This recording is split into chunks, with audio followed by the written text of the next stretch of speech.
I don't kick up a fuss when Jasper Sutton's childhood sweetheart once again takes my spot in the front passenger seat. Instead, I obediently head to the back seat to sit with his good friend, Jonathan Clayton. When we drive along a bumpy road, my knee brushes against Jonathan's toned thigh. I deliberately leave it there, and he doesn't move. We stop for a break at a rest area. Jasper's childhood sweetheart clings to him as they head to the restroom. As soon as the door is shut, Jonathan grabs the back of my neck and pulls me in for a kiss. As I descend into the throes of passion, I can't help thinking it's no wonder people like to cheat when Jasper Sutton's childhood friend, Kimberly Jensen, once again took the passenger seat. I didn't argue or cause a scene. I simply turned around and opened the back door, only to pause in surprise. I didn't expect that Jonathan Clayton, someone as busy as he was, would join this short road trip.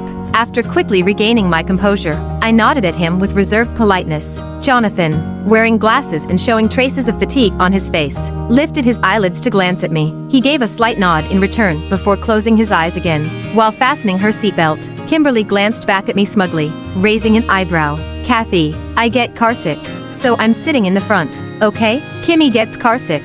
Be generous about it. Don't make a fuss over something so trivial all the time. I let out a soft laugh. All right. Jasper seemed a little surprised, but didn't say anything more because Kimberly had already shoved a half-eaten piece of bread into his mouth. This tastes bad. Help me finish it. Okay, Jazzy. Without even frowning, Jasper naturally ate the rest of the bread. Kimberly glanced at me through the rearview mirror, sticking out her tongue playfully. I ignored her and grabbed a bottle of soda, trying to open it. The cap was tight, and I still couldn't get it off after 2 attempts. Up front, Kimberly was pouting as she handed her bottle to Jasper. Jazzy, I really can't open it. You know I have no strength in my hands. Jasper just looked at her dotingly before effortlessly opening the bottle for her. Then, the two of them took turns sipping from it without the slightest intention of avoiding intimacy. I felt a wave of nausea.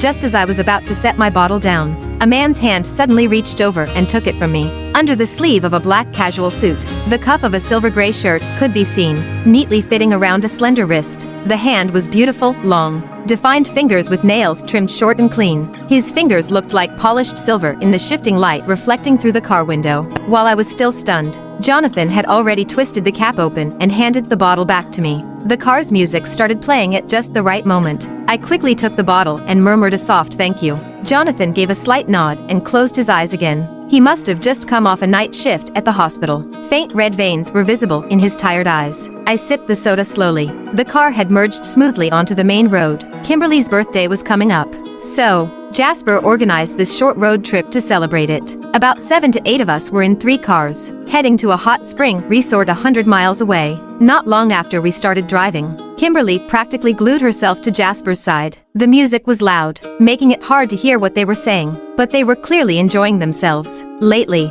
Jasper and I have had several unpleasant arguments because of his inappropriate closeness with Kimberly. He promised to be more mindful next time, but whenever he saw Kimberly again, that promise vanished into thin air. Suddenly, everything felt meaningless to me. I lowered my head, chuckled to myself, then turned to look out the window. The mountain roads twisted and turned, with the occasional loose rock scattered along the path.